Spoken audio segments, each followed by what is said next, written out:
اعوذ باللہ من الشیطان الرجیم بسم اللہ الرحمن الرحیم الحمد للہ الذی جعل الحمد مفتاحا لذکرہ وسببا للمزید من فضلہ ودلیلا علی آلائہ وعظمتہ والصلاة والسلام علی عبدہ وامین وحیہ وخاتم رسلہ سیدنا و مولانا بالقاسم محمد اللہم صل علی محمد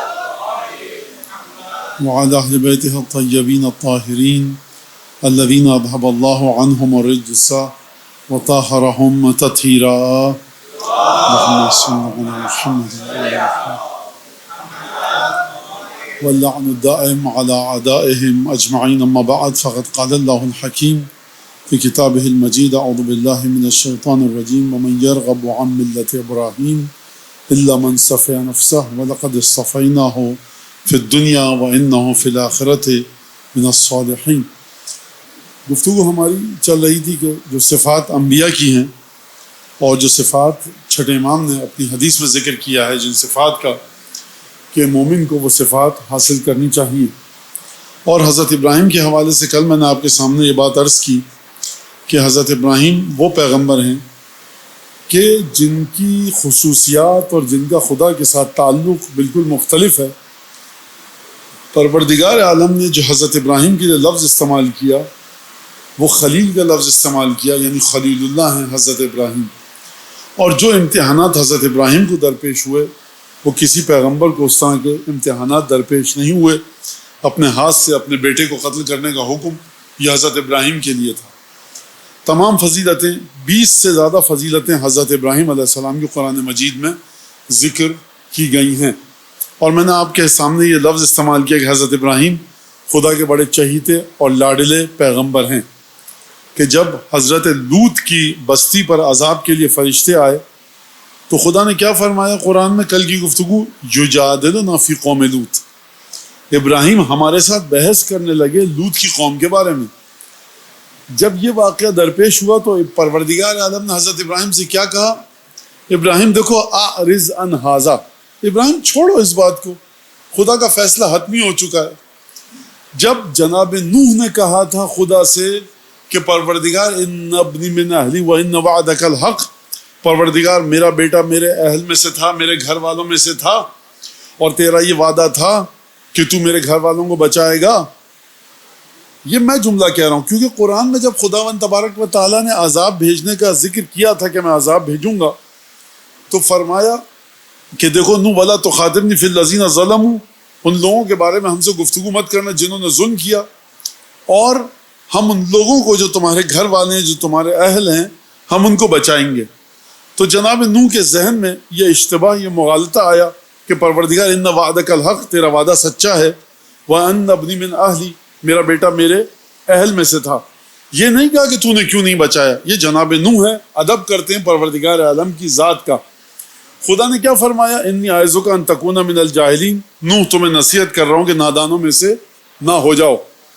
یعنی جناب نوح نے پروردگار عالم کے ساتھ بحث نہیں کی تھی، نوح نے جناب پروردگار عالم کے ساتھ مجادلہ نہیں کیا تھا، لیکن سے ایک سوال کیا تھا پروردگار تیرا وعدہ سچا ہے، میرا بیٹا میرے اہل میں سے تھا. خطاب آیا اعظک ان تکون من الجاہلین، تو میں نصیحت کر رہا ہوں نوح کے نادانوں میں سے مت ہو جاؤ. جیسے یہ جملہ آیا جناب نوح نے کہا پروردگار میں پناہ مانگتا ہوں، تیری استغفار کرتا ہوں اپنی اس غلطی پر کہ میں نے یہ بات تجھ سے کیوں کی. لیکن جب حضرت ابراہیم نے لوط کی بستی کے بارے میں خدا کے فرشتوں سے بحث شروع کی تو خدا فرما رہا ہے یجادلنا فی قوم لوط، ابراہیم ہمارے ساتھ بحث کرنے لگے. بحث کا مطلب یہ نہیں ہوتا کہ ایک جملہ یا دو جملہ، مسلسل گفتگو ہوتی ہے. آپ دلیل لائیں میں دلیل لاؤں، آپ دلیل لائیں میں دلیل لاؤں. نوح نے ایک جملہ کہا، پروردگار عالم نے تنبیہ کی ابراہیم بحث کر رہے ہیں، خدا تنبیہ نہیں کر رہا. اور کیا فرمایا؟ ابراہیم اعرض عن ھذا، چھوڑو اس بات کو. حضرت نوح سے کہا اعظک ان تکون من الجاہلین، تمہیں نصیحت کر رہا ہوں کہ دیکھو نادانوں میں سے مت ہو جاؤ. حضرت ابراہیم کے ساتھ خدا نے یہ نہیں کہا نادانوں میں سے مت ہو جاؤ. یعنی حضرت ابراہیم خدا کے بڑے چہیتے پیغمبر ہیں. اور اہم ترین فضیلت یہ کہ جناب رسالت مآب کی شخصیت کے خد و خال حضرت ابراہیم نے طے کیے ہیں. جناب رسالت مآب کی شخصیت کا خاکہ، جناب رسالت مآب کی شخصیت کی خصوصیات ابراہیم علیہ السلام نے دعا مانگی ہے. یعنی کوئی ایسا پیغمبر ہو کہ جو مرحلے خلت پر ہو، خلیل اللہ ہو، جو اس مرحلے پر ہو. کذالک نوری ابراہیم ملکوت السماوات والارض ولیکون من الموقنین. ہم نے ابراہیم کو زمین اور آسمان کے غیب دکھائے اور تاکہ وہ یقین حاصل کرنے والوں میں سے ہو جائیں.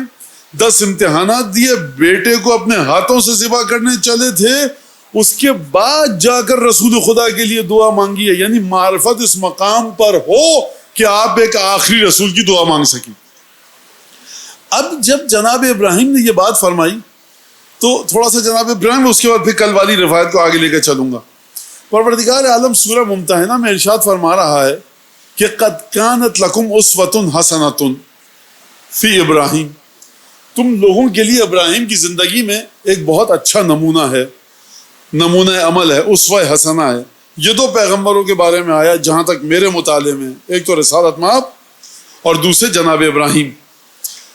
قد کانت لکم اسوۃ حسنۃ فی ابراہیم. ابراہیم کے لیے تمہاری زندگی ابراہیم کے لیے بڑا بہترین نمونہ ہے کہ جب ابراہیم نے یہ کہا، کیا کہا؟ والذین معہ، اور جو لوگ ابراہیم کے ساتھ تھے انہوں نے یہ کہا لقومہم، اپنی قوم والوں سے کہا کہ دیکھو انا براء منکم ومما تعبدون، ہم بیزار ہیں تم لوگوں سے اور جس کی تم عبادت کرتے ہو اس سے. ابراہیم، خوب توجہ کیجئے گا اس بات پر، میں نتیجہ دے کر آگے بڑھ جاؤں گا، آپ توجہ کیجئے گا. ابراہیم نمونہ ہے ہم سب کے لیے. قد کانت لکم اسوۃ حسنۃ فی ابراہیم. ابراہیم کی زندگی تمہارے لیے بہترین نمونہ ہے کہ جب ابراہیم کے ساتھ لوگوں نے کہا والذین معہ، جب ابراہیم نے اور ابراہیم کے ساتھ جو لوگ تھے انہوں نے کہا کہ انا براء منکم، اپنی قوم والوں سے کہا کہ ہم بری ہیں تم سے، بیزار ہیں. کیوں بیزار ہیں؟ مما کنتم تعبدون، کہ جس چیز کی تم عبادت کرتے ہو ہم اس سے بیزار ہیں. وکفرنا بکم، اور ہم نے تم کو ٹھکرا دیا. وبدل البغضاء والعداوۃ، ہمارے اور تمہارے درمیان نفرت اور دشمنی کا آغاز ہو چکا ہے ابداً حتی تؤمنوا باللہ وحدہ، یہاں تک کہ جب تک کہ تم خدا وحدہ لا شریک کی عبادت نہ کرو. اب آپ توجہ کیجئے گا، خوب توجہ کیجئے گا اس بات پر کہ ابراہیم ہے نمونہ عمل میرے اور آپ کے لیے. جب خدا فرما رہا ہے کہ نمونہ عمل ہیں، اس کے بعد کیا فرما رہا ہے کہ جب ابراہیم نے اور ان کی قوم نے کہا اپنی قوم کے لوگوں سے کہ انا براء منکم، ہم تم سے بری ہیں اور جس کی تم عبادت کرتے ہو اس سے ہم بری ہیں، بیزار ہیں، ہمارا دل اچاٹ ہو چکا ہے، نفرت کرتے ہیں. اور کفرنا بکم، ہم نے تم کو بھی ٹھکرایا اور جس کی تم عبادت کرتے ہو اس کو بھی ٹھکرایا. بدل بغضاء والعداوۃ بیننا وبینکم، ہمارے اور تمہارے درمیان بغض اور عداوت کا آغاز ہو چکا ہے. خوب توجہ کیجئے گا، حضرت ابراہیم خدا کے پیغمبر ہیں، دل میں نفرت نہیں رکھنی چاہیے، سب سے محبت کیجئے. نہیں، ادھر حضرت ابراہیم جو لوگ بتوں کی پرستش کرتے تھے، کیا ان میں کوئی خصوصیت نہیں تھی اچھی؟ کیا وہ پڑھے لکھے نہیں تھے؟ کیا وہ کچھ پڑھنا لکھنا نہیں جانتے تھے؟ حضرت ابراہیم کو پروردگار فرما رہا ہے کہ بہترین اسوہ حسنہ ہیں. کیوں؟ کیونکہ جو لوگ خدا کے دشمن ہو گئے، جو خدا سے ٹکرا رہے ہیں، ابراہیم ان کی ہر خصوصیت کو ہٹا کر ان کی اس برائی کو دیکھ رہے ہیں اور کہہ رہے ہیں ہم تم سے بیزار ہیں، بری ہیں، یعنی تبری کرتے ہیں، یعنی تبرہ کرتے ہیں، تم سے بری ہیں، ہمارے اور تمہارے درمیان دشمنی اور بغض شروع ہو چکا ہے. یعنی اگر ابراہیم کی سیرت پر چلنا ہے، اگر ابراہیم کے نمونہ عمل قرار دینا ہے زندگی ابراہیم کو کہ خدا حکم دے رہا ہے، اگر خدا کی بارگاہ میں اپنے آپ کو احمق نہیں کہلوانا چاہتے، اگر خدا کی بارگاہ میں اپنے آپ کو صفی نہیں کہلوانا چاہتے، اگر خدا کی بارگاہ میں اپنے آپ کو نادان نہیں کہنا چاہتے، اگر خدا قیامت پہ یہ نہ کہے کہ تم نے ابراہیم سے کیوں منہ موڑا، تو پہلی خصوصیت یہ کہ ابراہیم کی زندگی کو اپنی زندگی میں نمونہ عمل قرار دو. کیسے نمونہ عمل قرار دو؟ جو خدا اور اس کے رسول کے دشمن ہیں ان سے بیزار رہو، نفرت اور بغض اپنے دل میں رکھو، ان کی ہر خصوصیت کو بھول کر. بڑے اچھا ولضالین نکالتا ہے، وہ کیا مت کو کھینچتا ہے، کیا قرات ہے اس کی، کیا حفظ کرتا ہے. اگر خدا اور اس کے رسول کا دشمن ہے قد بدل بغضاء والعداوۃ بیننا وبینکم، ہمارے اور تمہارے درمیان دشمنی کا آغاز ہو چکا ہے. کب تک؟ ابداً حتی تؤمنوا باللہ وحدہ، جب تک کہ تم خدا واحد پر ایمان نہ لے آؤ.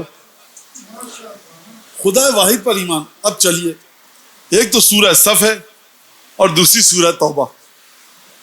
یریدون ان یطفئوا نور اللہ بافواہہم ویأبی اللہ الا ان یتم نورہ ولو کرہ الکافرون. کچھ لوگ یہ چاہتے ہیں، کون لوگ ہیں نہیں بتایا، کون لوگ ہیں نام نہیں لیا خدا نے. کچھ لوگ ہیں جو چاہتے ہیں کہ خدا کے نور کو بجھا دیں اپنی پھونکوں سے.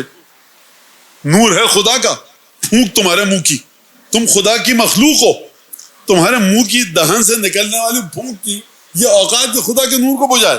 تو خدا کہہ رہا ہے یریدون ان یطفئوا نور اللہ بافواہہم، یہ اپنی پھونکوں سے، منہ سے بجھانا چاہتے ہیں خدا کے نور کو. یہ پھونکوں کا ترجمہ ہم کرتے ہیں اردو میں، ورنہ آیت میں پھونک کا لفظ نہیں ہے، کیونکہ منہ کا لفظ ہے. اب منہ سے کیسے بجھایا جاتا ہے، اب یہ ایک الگ بحث ہے. تو مفسرین نے کہا، مترجمین نے کہا پھونک مار کے خدا کے نور کو کوئی بجھائے. وَيَأْبَى اللَّهُ إِلَّا أَن يُتِمَّ نُورَهُ وَلَوْ كَرِهَ الْكَافِرُونَ. اور خدا نے ہر چیز کا انکار کر دیا ہے سوائے ایک چیز کے، اس کا اقرار کیا ہے خدا نے. وہ کیا ہے کہ خدا اپنے نور کو مکمل کر کے رہے گا کافروں کو جتنا ناگوار گزرے. خدا کہہ رہا ہے ہر چیز کو میں درگزر کر لوں گا، لیکن اپنے نور کو بجھنے نہیں دوں گا چاہے کافروں کو جتنا ناگوار گزرے. تو اب آپ کی سمجھ میں آیا کہ جو خدا کے نور کو اپنی پھونکوں سے بجھانا چاہے خدا اس کو کافر کہہ رہا ہے. خدا یہ نہیں کہہ رہا کہ نماز پڑھ رہے ہیں کہ نہیں پڑھ رہے، خدا یہ نہیں کہہ رہا عربی اچھی آتی ہے کہ نہیں آتی، خدا یہ نہیں کہہ رہا حکومت اچھی کی کہ بری کی، خدا یہ نہیں کہہ رہا کہ جنگ اچھی کی کہ بری کی، خدا یہ نہیں کہہ رہا کہ قرآن حفظ کیا کہ نہیں کیا، خدا یہ نہیں کہہ رہا کتنے قاریوں کی تربیت کی، قرآن کتنے چھپوائے.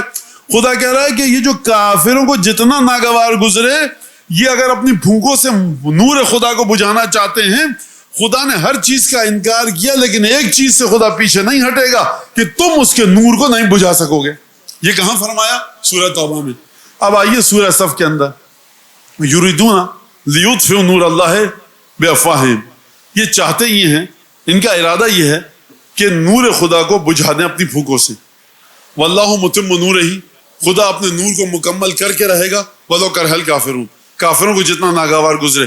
تو کافر کی پہلی علامت کیا ہے، کافر کی پہلی نشانی کیا ہے کہ وہ نور خدا کو بجھائے گا.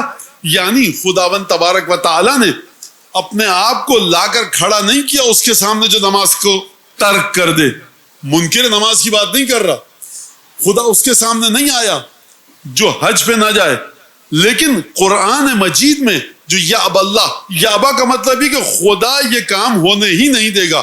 خدا کس کے سامنے آ کر کھڑا ہو چکا ہے؟ اس کے سامنے جو خدا کے نور کو بجھانا چاہے، اور جو خدا کے نور کو بجھانا چاہے گا خدا فرما رہا ہے کہ کافروں کو جتنا ناگوار گزرے. اب کافر کی علامت کیا ہے کہ وہ نور خدا کے ساتھ متبھیڑ کرے گا، وہ نور خدا کے ساتھ آ کر ٹکرائے گا.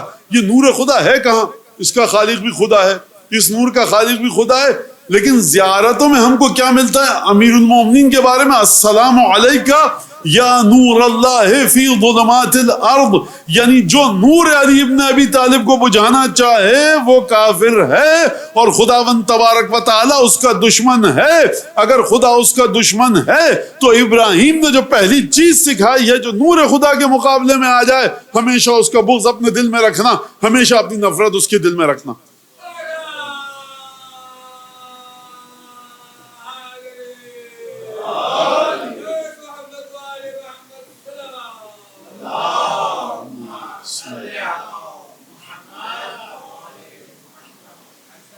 امام ہادی علیہ السلام فرماتے ہیں دو زیارت غدیریہ میں، زیارت غدیریہ مفاتی میں ہے، آپ جا کر دیکھیے گا. غدیر کے دن کی زیارت امام ہادی نے پڑھی ہے.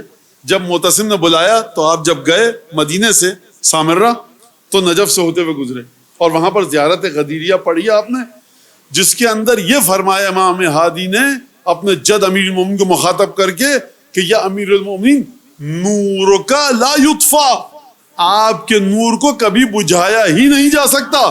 اب آپ کی سمجھ میں آیا کہ امام ہادی تطبیق فرما رہے ہیں کہ وہ نور خدا جس کو کبھی کوئی بجھا نہ پائے گا وہ ذات علی ابن ابی طالب ہے. دنیا نے کتنی کوشش کی کہ علی ابن ابی طالب کے نور کو دبا دے. ابن ابی الحدید نے ایک واقعہ لکھا ہے. اس نے لکھا ہے کہ ایک باپ مر رہا تھا. اس نے اپنے بیٹے کو بلایا, کہا بیٹا دیکھو, محبت علی ابن ابی طالب کو دل میں رکھنا, میں نے تمہاری ماں کو بھی نہیں بتایا, یہ راز میرے سینے میں ہے, خبردار جو کسی کو بتایا. علی ابن ابی طالب کی محبت پہ جینا, علی ابن ابی طالب کی محبت پہ مرنا, اور یہ کسی کو مت بتانا. باپ یہ وصیت کر کے مر گیا. 20 سال بعد اس کی ماں مری. ماں نے کہا بیٹا ایک وصیت کر رہی ہوں تجھے, میرا آخری وقت قریب ہے کہ علی ابن ابی طالب کی محبت پر جینا اور علی کی محبت پر مرنا, یہ میں نے راز تیرے باپ کو بھی نہیں بتایا, اپنے سینے میں لے کر جا رہی ہوں, لیکن مرنے سے پہلے تجھے بتانا چاہتی ہوں کہ حق علی ابن ابی طالب کا راستہ ہے. ابن ابی الحدید کہتے ہیں کہ میاں بیوی ہیں یہ دونوں, شوہر بیوی کو نہیں بتا رہا, بیوی شوہر کو نہیں بتا رہی, اور ابن ابی الحدید نے جملہ لکھا ہے, میں کیا کہوں اس شخص کے بارے میں کہ دشمنوں نے جس کے فضائل کو حسد کی وجہ سے چھپایا, دوستوں نے جان کے خوف کی وجہ سے چھپایا. دشمن اور دوست دونوں نے علی ابن ابی طالب کے فضائل کو چھپایا, لیکن اس کے باوجود علی ابن ابی طالب کے فضائل ملال خافقین, شرق و غرب عالم کو پر کر چکے ہیں. اگر یہ بتا رہے ہوتے تو تب کیا ہوتا. درود بھیجے امین المومنین کی بارگاہ میں.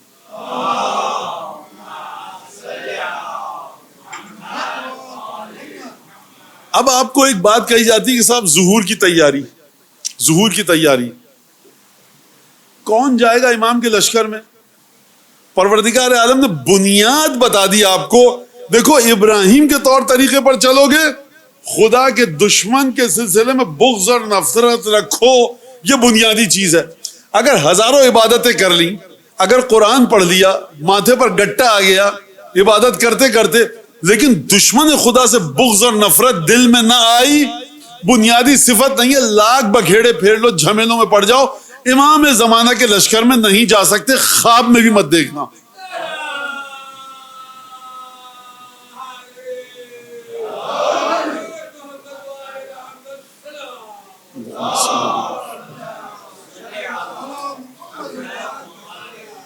بھائی جب تم یہ طے ہی نہیں کر پائے کہ دشمن خدا کون ہے, اور طے کرنے کے بعد کہہ رہے ہو کہ وہ دشمن خدا تو ہے, ابو لہب ابو جہل دشمن خدا تو ہے, فرعون دشمن خدا ہے, حامان دشمن خدا ہے, نمرود دشمن خدا ہے.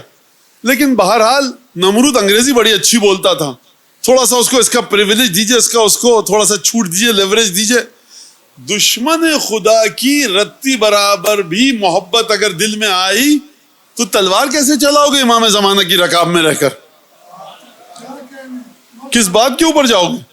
تو بنیادی چیز یہ ہے کہ دشمن خدا کی نفرت اور بغض دل میں ہونا چاہیے. اور اس کے بعد ظہور کی تیاری کے لیے کیا کیا جائے؟ یہ جو آپ سنتے رہتے ہیں, چھٹے امام سے سنیے, پانچویں امام سے سنیے. کچھ صفات ہیں جو آنی چاہیے. امام زمانہ کا ساتھی کون ہوگا؟ حضرت عیسیٰ. امام زمانہ کے ساتھ کون ہوگا؟ حضرت ابو الفضل عباس. امام زمانہ کے ساتھ کون ہوگا؟ اور دیگر جو روایات میں آیا ہے, ڈھیروں ساتھی ہیں جو ائمہ کے, معصومین کے, ان کے بارے میں آیا کہ وہ اٹھیں گے اور امام کے ساتھ ہوں گے. تو ان میں کون سی صفات ہوں گی؟ ان میں وہ صفات ہوں گی جو انبیاء کی ہیں, ان میں وہ صفات ہوں گی جو جناب امیر سے انہوں نے حاصل کی ہوں گی. یاد رکھیے, لشکر امام زمانہ میں شامل ہونے کا ایک ہی طریقہ ہے کہ ان صفات کو اپنائیے کہ جس کی جانب چھٹے امام نے حکم دیا ہے. خوب توجہ کیجیے گا, کیونکہ صفات ہیں کچھ ائمہ کے اصحاب کی, صفات ہیں امام زمانہ کے اصحاب کی, صفات ہیں سید الشہداء کے اصحاب کی. اگر وہ صفات نہ آئیں, انسان امام کے لشکر میں نہیں جا سکتا. لہٰذا ان صفات کو حاصل کیجئے. انہی صفات کی جانب امام صادق علیہ الصلوۃ والسلام نے فرمایا,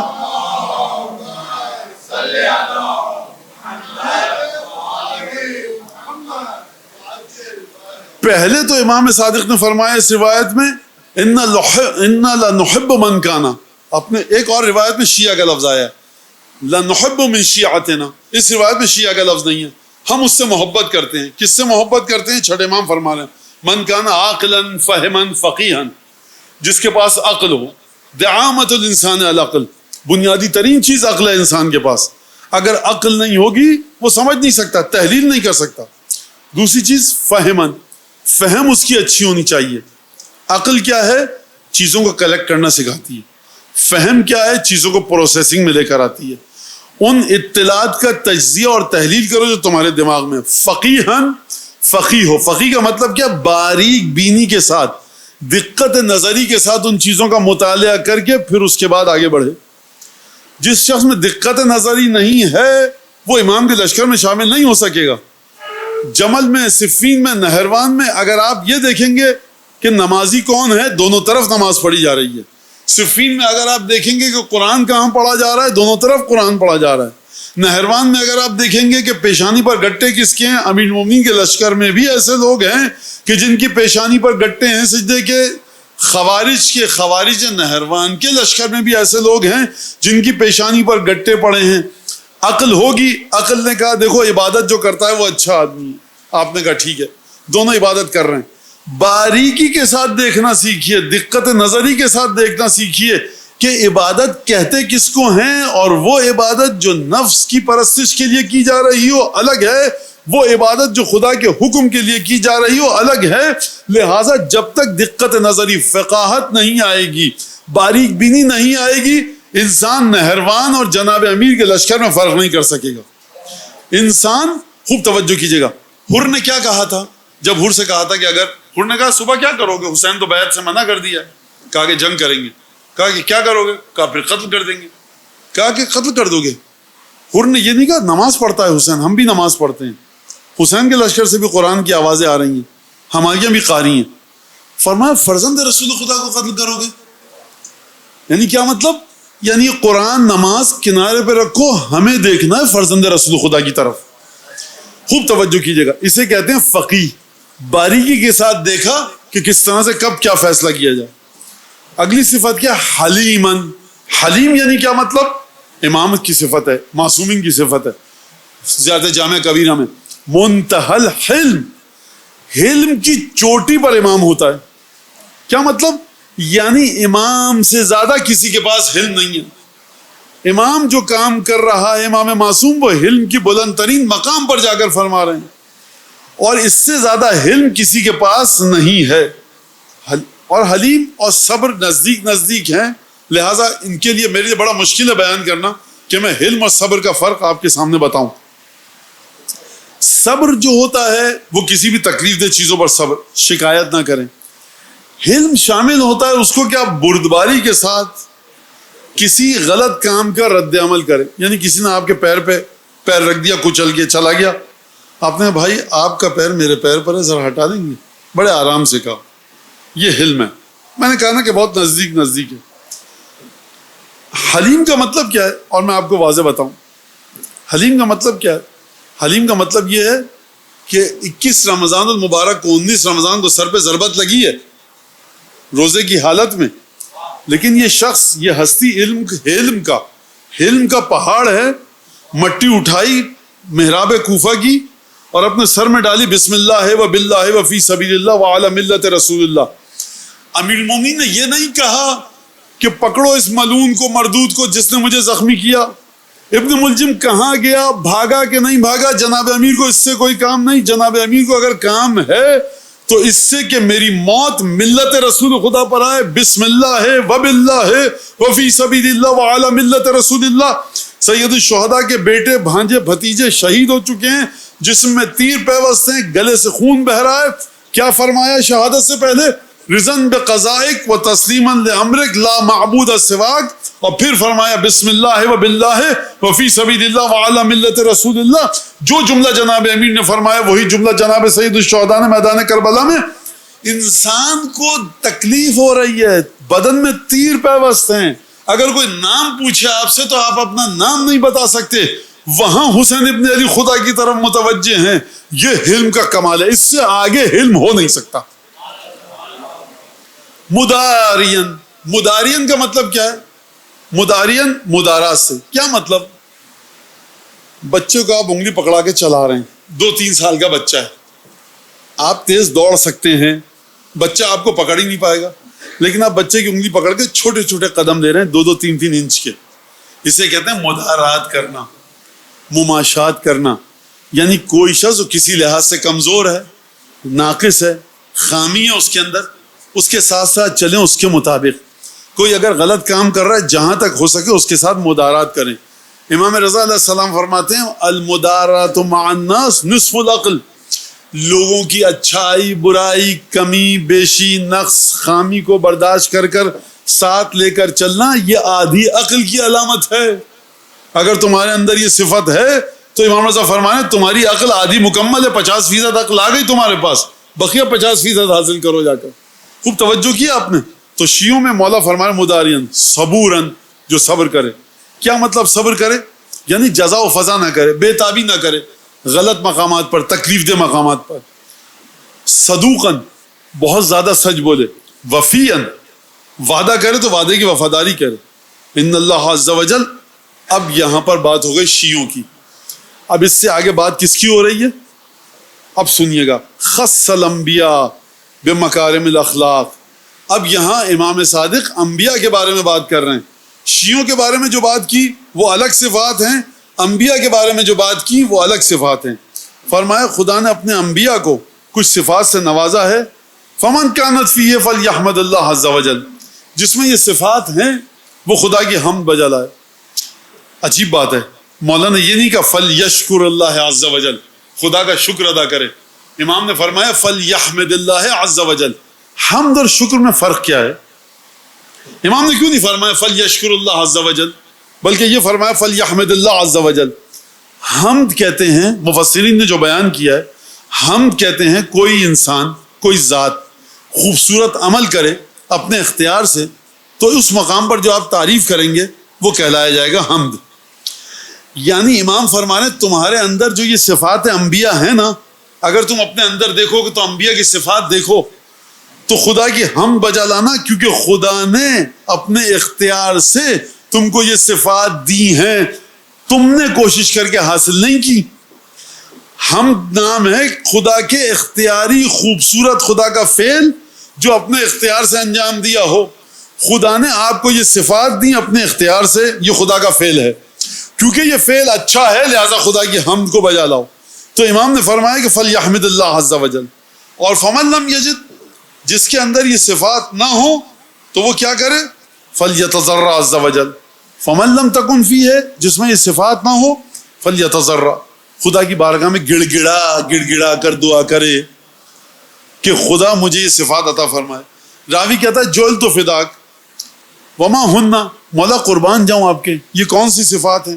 امام نے فرمایا ہی الورع والقناعۃ والصبر والشکر والحلم والحیاء والسخاء والشجاعۃ والغیرۃ والبر وصدق الحدیث واداء الامانۃ۔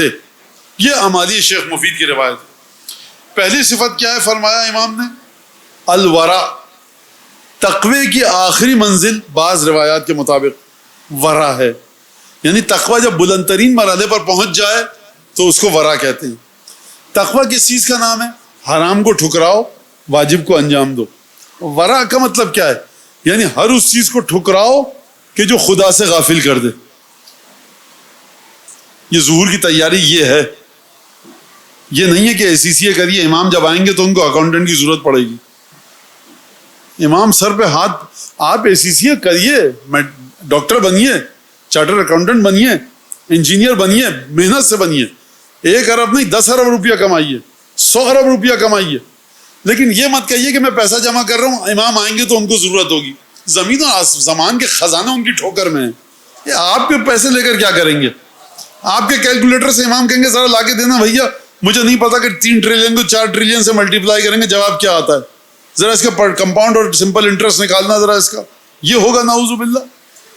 تو آپ پڑھیے لکھیے محنت کیجیے، خدا کے لیے یہ مت کیجیے کہ میں ڈاکٹر بنوں گا امام کی مدد کروں گا امام جب آئیں گے، یہ ہم کو روایات میں نہیں ملتا۔ بہت باریک سی بات ہے، کوئی یہ نہ کہے کہ مولانا نے کہہ دیا بچوں سے مت پڑھو مت لکھو، پڑھو لکھو پیسہ کماؤ، اربوں نہیں کھربوں کماؤ، خرچ کرنے کا دل بھی خدا سے مانگو مولا کی راہ میں، حلال طریقے سے خرچ بھی کرو، نظر نیاز مومنین کی مدد، غریبوں کی مدد، دین کا پھیلاؤ، جو جو کام کر سکتے ہیں کیجئے، لیکن یہ مت کہیے کہ امام کو ہماری ضرورت ہوگی۔ آپ کو ضرورت ہے امام کی، امام کو آپ کی ضرورت نہیں ہے۔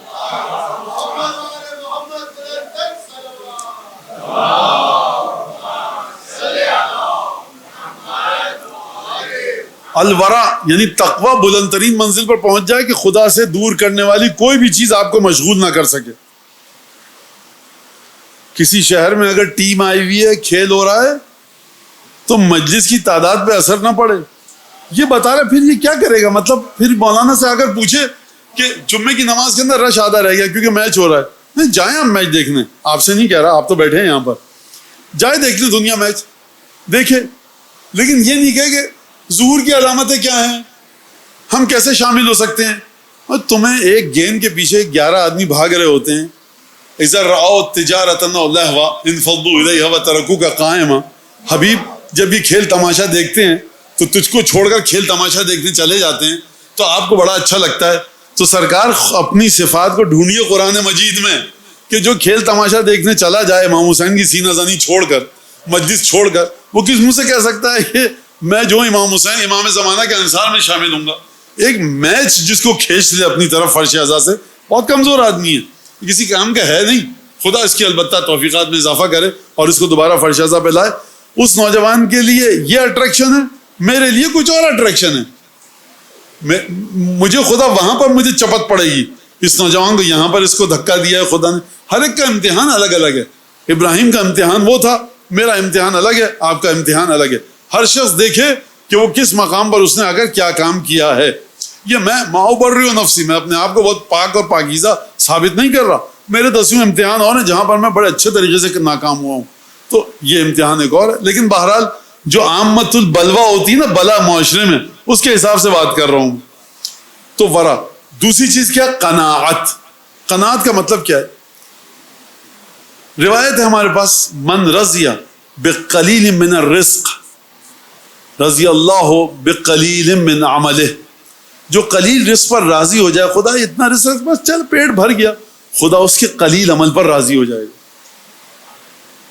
خدا کا قانون ہے, ہم سے زیادہ توقع لگا کر رکھتے ہو, ہم بھی تم سے توقع بڑھائیں گے. تم لوگوں کی کھال اتار دیتے ہو حساب لیتے وقت, ہم بھی تمہاری کھال اتاریں گے قیامت میں حساب لیتے وقت. بچے ٹیوشن پڑھاتے ہیں, قرآن کا قاری ہے, گھر میں درس دیتا ہے, لکھ پتی کروڑ پتی آدمی ہے, 2 دن قاری نے چھٹی کر لی, 3 دن بچے نے ٹیوشن پڑھاتا ہے, فزکس کیمسٹری چھٹی کر لی, آپ نے اس کے 500 روپے کاٹ دیے. یہ 500 روپے ہے کیا تمہارے لیے؟ اس کی دنیا برباد ہو گئی, تم نے پیسے کاٹ لیے. نہیں مولانا, قانون تو قانون ہے. اچھا ابھی جب کل سڑک پہ جاؤ گے نا, تو جو تمہاری گاڑی کی ہیڈ لائٹ ہے نا 1.5 لاکھ روپے کی, وہ ادارہ توڑ کے جائے گا جس کے سامنے تم چی بھی نہیں بول سکو گے.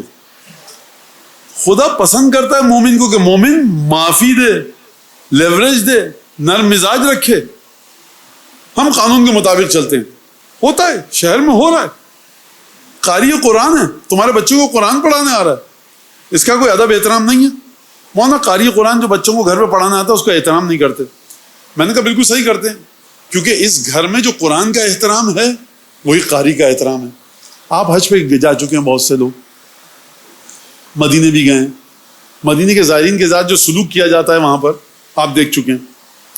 آپ امام رضا کی زیارت پہ بھی گئے ہیں, وہاں پہ امام رضا کے زائرین کے ساتھ جو خدام وہاں کے سلوک کرتے ہیں وہ بھی آپ دیکھ چکے ہیں. فرق کہاں پر ہے؟ فرق یہ ہے کہ وہاں کا جو منتظم ہے, جہاں پہ وہ رسول خدا کو رکھتا ہے اسی مقام پر وہ زائر رسول خدا کو رکھتا ہے. زائر رسول خدا کو دھکا بھی دے دے گا, وہ تھپڑ بھی مار دے گا, کیونکہ رسول خدا کو جیسا سمجھ رہا ہے زوار کو بھی ویسے ہی سمجھ رہا ہے. 8ویں امام کے حرم میں جو خدام ہے نا, اس کو آپ تماچا مار دیے جا کر, اگر وہ کچھ آپ سے کہے تو مار مت دیجیے گا, حرام ہے. لیکن میں نے دیکھا ہے کہ بدتمیزی کر رہا ہے امام رضا کا زائر خدام سے, لیکن خدام پلٹ کے جواب نہیں دے رہا. کیوں؟ کہہ رہا آغا کے مولا کے ظاہر ہیں. اس کی نظر میں جو امام رضا کی حیثیت ہے وہی ظاہر کی حیثیت ہے. آپ کی نظر میں جو قرآن کی حیثیت ہے وہی بیچارے قاری قرآن کی حیثیت ہے. اس کو جوتے کی نوک پر رکھیے, کیونکہ قرآن کو آپ یہی سمجھتے ہیں. اگر جو آپ کے بچے کو اے لیول کے اندر کامیاب کرانے آ رہا ہے, آپ کو پتا ہے آپ اگر بہت اچھا ٹیوٹر ہے تو آپ اس کے سامنے کھڑے ہو جاتے ہیں. تو یہ تمام کے تمام جو ظلم ہیں, یہ جو تمام کی تمام چیزیں ہم کرتے ہیں معاشرے کے اندر, یہ کیا نماز پڑھنا ہے؟ لڑکی کا باپ ہے, کچھ بھی جھگڑا ہو جائے, لڑکے کا باپ فون کر کے بلاتا ہے کہ آپ میرے گھر میں آئیے, آپ کی بیٹی کے بارے میں فیصلہ کرنا ہے. لڑکی کا باپ بھاگا بھاگا چلا جاتا ہے. نہیں, یہ بتاؤ کس قرآن میں آیا ہے؟ تم کون ہو؟ حسین ابن روح ہو, عثمان ابن سعید ہو, جو لڑکی کے باپ کو تم بلا رہے ہو؟ کیونکہ میں لڑکے کا باپ ہوں اس لیے لڑکی کے باپ کو ایکسپلائٹ کرنے کا حق رکھتا ہوں. یہ معاشرہ آپ کا جب تک ظلم سے باہر نہیں نکلے گا ہر چیز کھوکھلی رہے گی. امیر المومنین کی بنیادی ترین صفت یہ ہے کہ ظلم کو ناپسند فرماتے ہیں. امیر المومنین کی بنیادی ترین صفت یہ ہے کہ امیر المومنین کو جو مختلف مقامات پر بظاہر شکست ہوئی اس کی وجہ یہ تھی کہ جناب امیر المومنین نے مظلوم بننا گوارا کیا، ظالم بننا گوارا نہیں کیا. اگر تھوڑی دیر کے لیے ظلم کر لیتے تو آج داستان کچھ اور ہوتی، لیکن جناب امیر کبھی ظلم نہیں کریں گے. لہٰذا ظلم کو اپنے گھروں سے نکالیے. جب تک ظلم رہے گا بھول جائیے امام زمانہ کے لشکر میں جائے گی یہ نسل. وہ نسل جائے گی جس کے گھر میں ظلم نہیں ہوتا، وہ نسل جائے گی جس کے گھر میں ورع ہے، جس کے گھر میں قناعت ہے. بس صبر، صبر کا معنی آپ کو پتا ہے. ایک حدیث بتاؤں اور آگے بڑھوں. الصبر من الایمان کالراس من الجسد.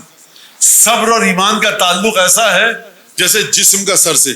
سر کو کاٹ دو جسم مر جائے گا، اگر مومن سے صبر کو لے لو اس کا ایمان ختم ہو جائے گا، وہ مومن نہیں رہے گا. یہ حدیث کے مطابق.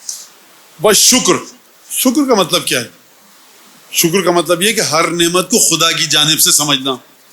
اگر میں یہاں پر روایت پڑھ رہا ہوں، تقریر کر رہا ہوں، آپ لوگ بیٹھے ہوئے ہیں تو مجھے اپنا کالر ہلانا نہیں چاہیے. یہ میں نہیں کر رہا، یہ خدا نے میری زبان میں طاقت دی ہے.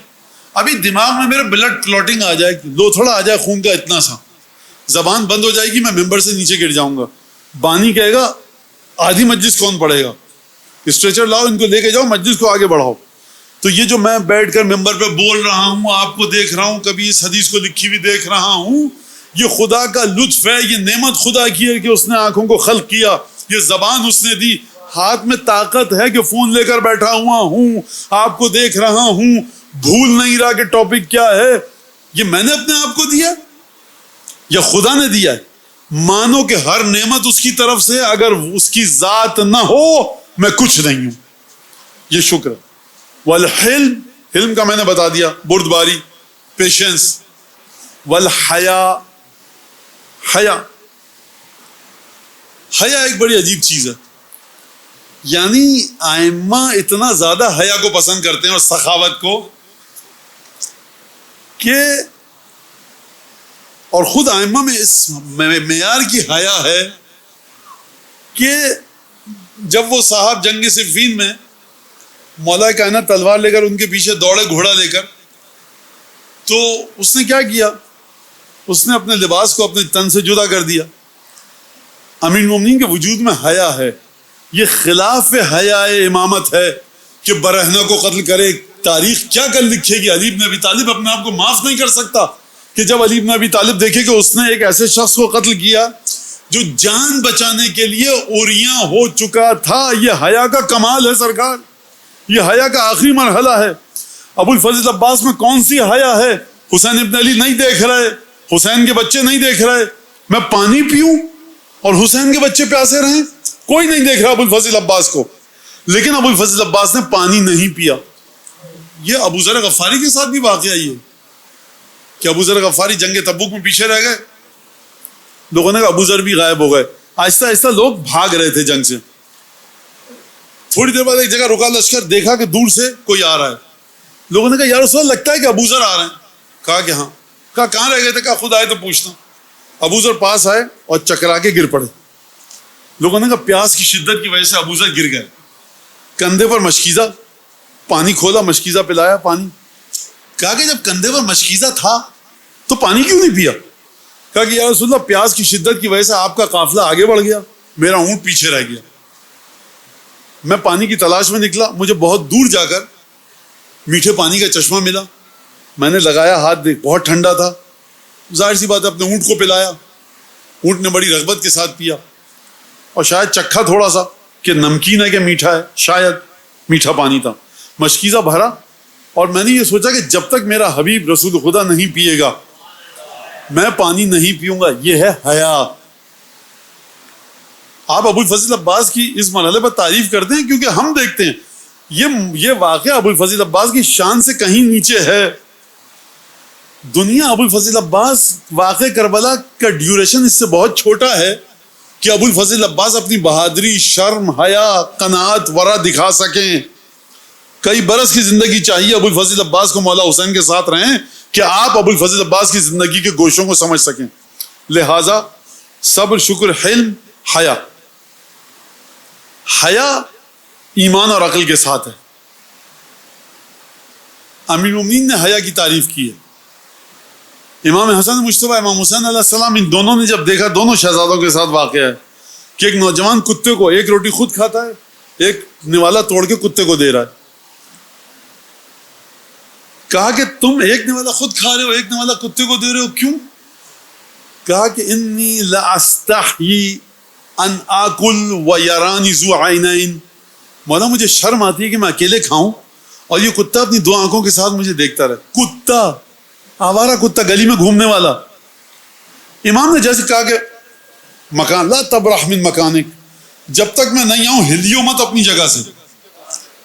تھوڑی دیر بعد واپس آئے، کہا کہ باغ میں نے خرید کر تجھے ہبہ کیا، تجھے خریدا اور خدا کی راہ میں آزاد کیا.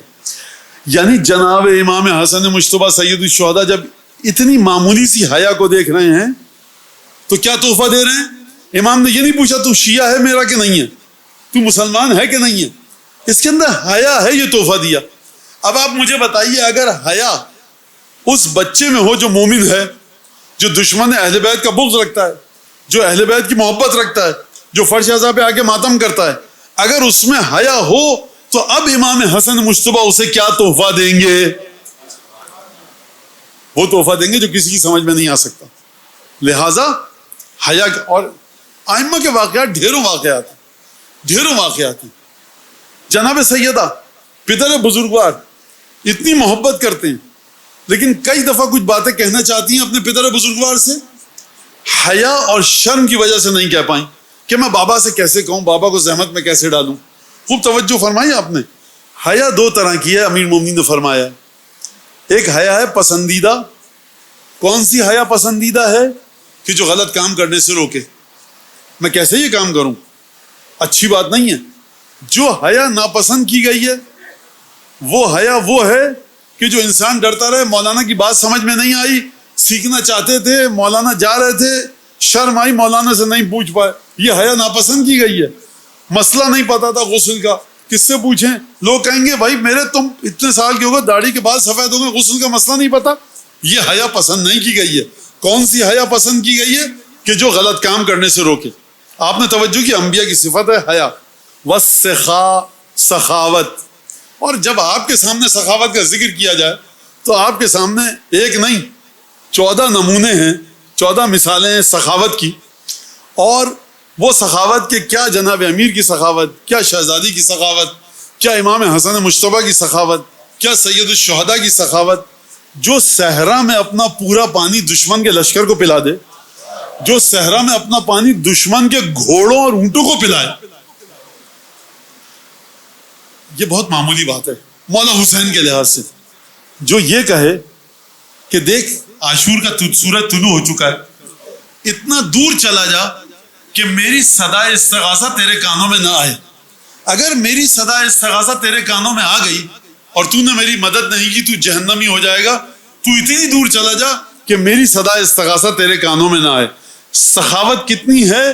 یعنی میں شہید ہو جاؤں، میرے یار و یاور اور انصار کم ہو جائیں، یہ شخص مجھے چھوڑ کے جا رہا ہے چلا جائے، لیکن سخاوت کے اس مرحلے پر ہوں کہ میں مر رہا ہوں، شہید ہو جاؤں گا، گلے پر چھری پھر جائے گی، لیکن اس سے کہہ رہا ہوں کہ اتنی دور چلا جا، میں مر رہا ہوں، میں قتل ہو جاؤں گا، لیکن اس کو جہنم سے بچا کے جاؤں گا. یہ کون سی سخاوت ہے؟ سخاوت اصلا ہے امام کے پاس، سخاوت ہے ائمہ کے پاس. اب اس کے اگلی چیز کیا؟ والشجاعہ، بہادری. بہادری پہ تو کچھ خیر آپ کے سامنے کیا کہا جائے، فضول ہے کہنا بہادری کے بارے میں، جناب امیر کی، ائمہ کی، معصومین کی. آپ کے سامنے بہادری پر کیا بات کی جائے؟ والغیرہ، غیرت. غیرت انسان میں ہونی چاہیے. اب اس پر بڑی ایک تفصیلی گفتگو ہے غیرت کے بارے میں جو ائمہ نے فرمائی ہے کہ غیرت ہے کیا اور غیرت کسے کہتے ہیں. میں پہنچ نہیں پاؤں گا، اس لیے غیرت سب کو پتہ ہے. گھر کی خواتین کے بارے میں غیرت، دین کے سلسلے میں غیرت، اپنی ذات کے سلسلے میں غیرت، بہت سی چیزوں کے بارے میں غیرت کہ ان کو کوئی نقصان نہ پہنچے. اب ان سب کے خطوط کو کیا چیز معین کرے گی؟ آپ کی فقہ. فقہ آپ کو بتائے گی کہ غیرت کی حدود کہاں پر ہے، فقہ آپ کو بتائے گی بہادری کی حدود کہاں پر ہے، فقہ آپ کو بتائے گی شجاعت کی حدود کہاں پر ہے۔ والبر، نیکی، نیک کام کرنا، یہ انبیاء کی صفت ہے، نیکیاں کرتے رہو۔ وصدق الحدیث، بات کرو تو سچی کرو، وہ اداء الامانت ہے، اور امانت کو ادا کرتے رہو۔ عبداللہ ابن ابی یافور امام کا صحابی ہے۔ ایک شخص آتا ہے، کہتا ہے یا ابن رسول اللہ، میں عبداللہ ابن ابی یافور کے پاس سے آ رہا ہوں، آپ کا صحابی ہے، آپ کا شاگرد ہے، اس نے آپ کو سلام کہا ہے۔ امام نے کہا کہ تم پر بھی سلام اور اس پر بھی سلام، تم نے سلام پہنچایا، تم پر سلام۔ عبداللہ ابن ابی یافور نے مجھ کو سلام کہا، اس پر سلام۔ دیکھو جب عبداللہ ابن ابی یافور سے ملنا تو کہنا کہ فنظر بماذا صار علی عند رسول اللہ، کیا ہے عبداللہ ابن ابی یافور، خوب توجہ سے دیکھو، چیک کرو، جانچ پڑتال کرو کہ کن صفات کی وجہ سے علی علی بنے۔ بہت بھاری جملہ ہے یہ، کن صفات کی وجہ سے علی علی بنے رسول کی نگاہوں میں، میری آپ کی نگاہوں میں نہیں، رسول کی نگاہوں میں علی کیسے علی بنے۔ عندما صار علی علیاً بصدق الحدیث واداء الامانہ، علی ابن ابی طالب جو رسول کی نگاہوں میں عزت ملی، وہ ایک تو کہ علی ابن ابی طالب کی زبان سچی تھی اور امانت کی ادائیگی ایسی تھی، وہ امانت کی ادائیگی نہیں جس کی میں اور آپ تعریف کریں، وہ امانت کی ادائیگی جس کی رسول خدا تعریف کریں، وہ سچائی نہیں جس کو میں اور آپ اچھا کہیں، وہ سچائی کہ جس کی رسول خدا تعریف کرے۔ اگر رسول خدا تعریف کرے تو خدا تعریف کرے، اور اتنی تعریف کرے کہ مباہلے کے میدان میں علی ابن ابی طالب کو ساتھ لے کر آئیں۔ اس انداز سے علی ابن ابی طالب کی زبان سچائی۔ تو یہ صفات بتائیں چھٹے امام نے کیا فرمایا، جس میں یہ صفتیں ہیں اسے چاہیے کہ خدا کی حمد بجا لائے، اور جس میں یہ صفتیں نہیں ہیں فَلْيَتَضَرَّعْ إِلَى اللَّهِ عَزَّ وَجَلَّ، خدا کی بارگاہ میں گڑ گڑا کر دعا کرے کہ خدا اسے یہ صفات عطا فرمائے۔ شجاعت، میں ایک مثال دوں بہادری کی، تاریخ میں مجھے ایک دفعہ واقعہ لا کر دکھائیے، ایک دفعہ 13 سال کی تاریخ، 10 سال کی تاریخ مدینے کی، مکے میں یہ نہیں ہوا، 10 سال کی تاریخ لا کر بتائیے مجھے مدینے کی، کہ جس میں کوئی دشمن رسول خدا کا آیا ہو مدینے کی گلیوں میں ملنے رسول اللہ سے، یا مسجد میں آیا ہو، اس نے بدتمیزی کی ہو رسول خدا سے، امیر المومنین نے فرمایا یا رسول اللہ اجازت دیجیے گردن کاٹوں۔ علی ابن ابی طالب کی تلوار کبھی مسجد میں نہیں نکلی، اور کچھ تلواریں ایسی تھیں جو نکلتی ہی مسجد میں تھیں۔ مولا کی تلوار مسجد میں کبھی نہ نکلی، میدان جنگ میں کبھی نیام میں نہیں گئی۔ بعض تلواریں ایسی تھیں جو میدان جنگ میں کبھی نہ نکلی اور یہاں تیار رہتی تھی۔ بھائی رسول کے اصحاب کا مجمع ہے سب کا، یہاں یا رسول اللہ گردن کاٹوں، نہتے آدمی پر کیا مارو گے اس کو؟ میدان جنگ میں جاؤ نا، وہاں کہو، یہاں پہ سب سے پہلے کہتے ہو کہ گردن کاٹ دوں، تو وہاں بھی اٹھ جاتے۔ جب مرحبا آیا تھا خندر کو پھلانگ کے، ایک علی بن ابی طالب کے علاوہ کوئی نہ اٹھا۔ درود پڑھیں محمد آل محمد۔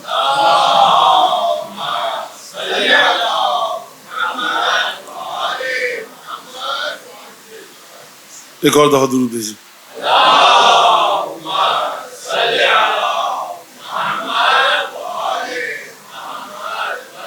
لہٰذا یہ صفات، شجاعت، بہادری اور زحمت بھی آپ کو، بہرحال درود پڑھیں ایک اور دفعہ۔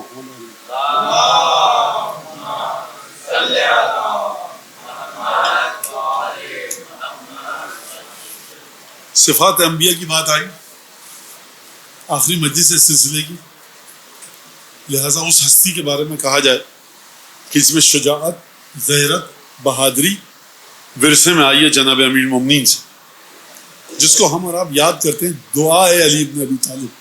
کون؟ ابو الفضل عباس۔ یعنی یہ جو آپ پڑھتے ہیں نا، یا کاشف الکرب عن وجہ الحسین، یہ ایک بڑا گہرا جملہ ہے۔ یعنی امام حسین کے چہرے سے کرب کو اور غم کو دور کرنے والے۔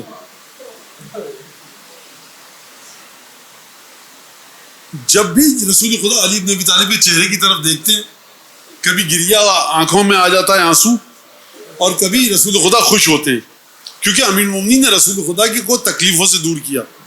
یہی حال مولا عباس کا ہے. جب ابو الفضل عباس شہید ہوا، آپ کو یاد ہے مولا حسین نے کیا کہا تھا؟ عباس آج کے بعد سے وہ آنکھیں سکون سے سوئیں گی جو تیرے خوف کی وجہ سے جاگتی تھیں، اور وہ آنکھیں جو تیرے سکون کی وجہ سے سو جاتی تھیں اب تیرے نہ ہونے کی وجہ سے جاگتی رہیں گی. یہ ابو الفضل عباس ہیں. مقتل کے الفاظ لما قتل العباس بان الانکسار علی وجہ الحسین. جب مولا عباس شہید ہوئے تو اس کے بعد امام حسین کے چہرے پر درد و رنج و غم کے آثار دکھائی دیے. آپ جب مولا عباس کا نام آتا ہے آپ کے گریے کی صدائیں بلند ہو رہی ہیں. مجھے یہ بتائیے کہ جب مولا عباس خیمے میں گئے ہوں گے رخصت کے لیے تو بیویوں کے دل پر کیا گزری ہوگی؟ صلی اللہ علیہ ابو الفضل عباس اجرک اللہ یا بقیہ. مقتل کے الفاظ ہیں کہ امام حسین نے فرمایا کہ اطلب لہؤلاء الاطفال قلیلا من الماء. بھیا عباس تھوڑا سا پانی بچوں کے لیے دے آؤ. گویا مولا حسین نے یہ کہہ کر عباس کے ہاتھوں میں بیڑیاں ڈال دیں کہ اب عباس جب لڑنے گئے ہیں، جب میدان جنگ میں کوئی شہسوار جاتا ہے تو رجس پڑتا ہے. آپ کو آج تک مولا عباس کا رجس دکھائی دیا کوئی؟ مقتل میں کبھی نہیں دکھائی دے گا، کیونکہ ابو الفضل عباس نے پہلوانوں کو مخاطب کیا ہی نہیں ہے.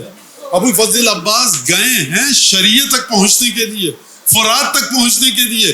جو مولا عباس کے سامنے آیا مولا عباس نے اس سے جنگ کی ہے، جان بوجھ کر پہلوانوں کو نہیں بلایا ہے مقابلے کے لیے. اسی لیے شاید چھٹے امام نے فرمایا لعن اللہ من حال بینک و بین ماء الفرات. اے چچا عباس، لعنت ہو اس پر جو آپ کے اور فرات کے درمیان حائل ہوا. بس ایک دفعہ ابو الفضل عباس نے شریعہ میں اپنے گھوڑے کو ڈالا. جب شریعہ میں اپنے گھوڑے کو ڈالا، مشکیزہ بھرا، دیکھنے والوں نے دیکھا کہ عباس نے پانی کو چلوں میں اٹھایا اور دوبارہ دریا پر مار دیا. مقاتل نے ایک شعر نقل کیا مولا عباس سے. مولا نے اپنے آپ کو مخاطب کیا اور یہ فرما کر گفتگو کی، یا نفس امن بعد الحسین ہون وبعدہ لکنت ان تکون هذا حسین والد المنون وتشربین بارد المعین تاللہ ما هذا خصال دین. اے عباس، کیا حسین کے بعد بھی زندہ رہنے کا ارادہ ہے؟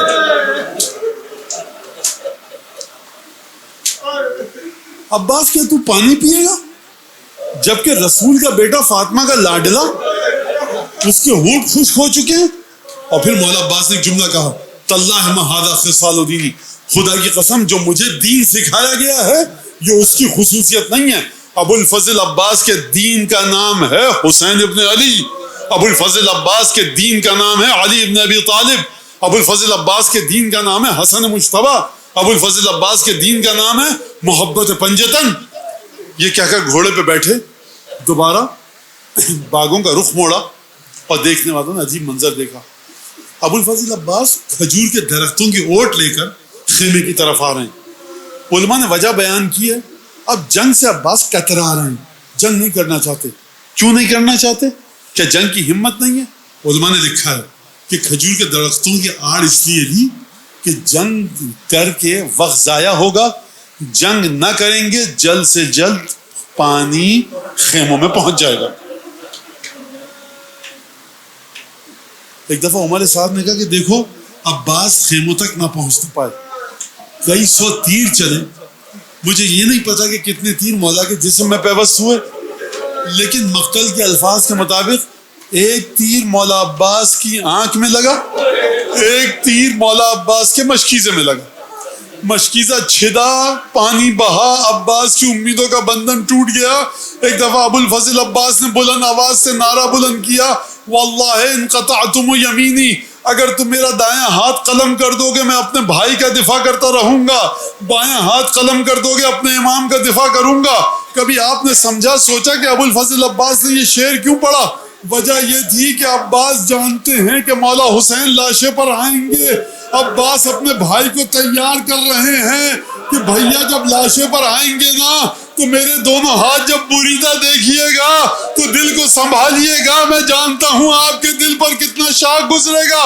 بس ایک دفعہ عباس نے یہ نعرہ بلند کیا، فرس کی زین پر بیٹھے ہیں، سمجھ میں نہیں آ رہا کہ عباس کرے تو کیا کرے، جنگ کر نہیں سکتے، دونوں ہاتھ بریدہ ہو چکے ہیں، مشکیزے میں پانی نہیں ہے، خیام میں جائیں تو کیسے، بس ایک دفعہ گھوڑے کی پشت پر موجود ہیں، اس ملعون نے گرز کا وار کیا، ام البنین کا چاند گھوڑے سے زمین پر آیا۔ شیخ کاظم نام کا ایک شخص عالم تھے، کربلا میں مصائب پڑھتے تھے، 9 محرم، ان کے دوست کے خواب میں مولا عباس آئے اور آ کر کہا کہ تم شیخ کاظم کے دوست ہو، اس سے جا کر کہو کہ مولا عباس نے خواب میں آ کر حکم دیا ہے کہ میرے مصائب پڑھا کرو۔ اس نے کہا مولا وہ آپ کے مصائب پڑھتا ہے شیخ کاظم؟ کہا کہ اس سے کہو جب میرے مصائب پڑھا کرے تو یہ جملہ پڑھا کرے، ان الفارس اذا یتلقى علی الارض یتلقى بیدیہ، کہ یہ کہنا کہ جب گھڑ سوار گھوڑے سے زمین پر گرتا ہے تو پہلے ہاتھوں کو ٹیکتا ہے پھر منہ کے بل گرتا ہے، مجھے بتاؤ وہ گھڑ سوار کیا کرے کہ جس کے دونوں ہاتھ قط ہو چکے ہوں، سینے میں تیر ہوں؟ میں بتاؤں آپ کو مولا عباس گھوڑے سے زمین پر کیسے آئے تھے؟ ہر سوار جو گھوڑے سے زمین پر گرتا تھا پہلے ہاتھوں کو ٹیکتا تھا پھر چہرہ لگتا تھا۔ ام البنین کا چاند براہ راست گھوڑے سے جب زمین پر گرا تو منہ کے بل زمین پر گرے۔ بس ایک دفعہ مولا حسین عباس کے لاشے پر آئے، ابو الفضل عباس نے فرمایا عجیب جملہ ہے، بعض علماء کہتے ہیں وصیت کی، عباس کے لاشے کو خیمے میں نہ لے جایا جائے۔ وجہ جانتے ہیں کیا ہے؟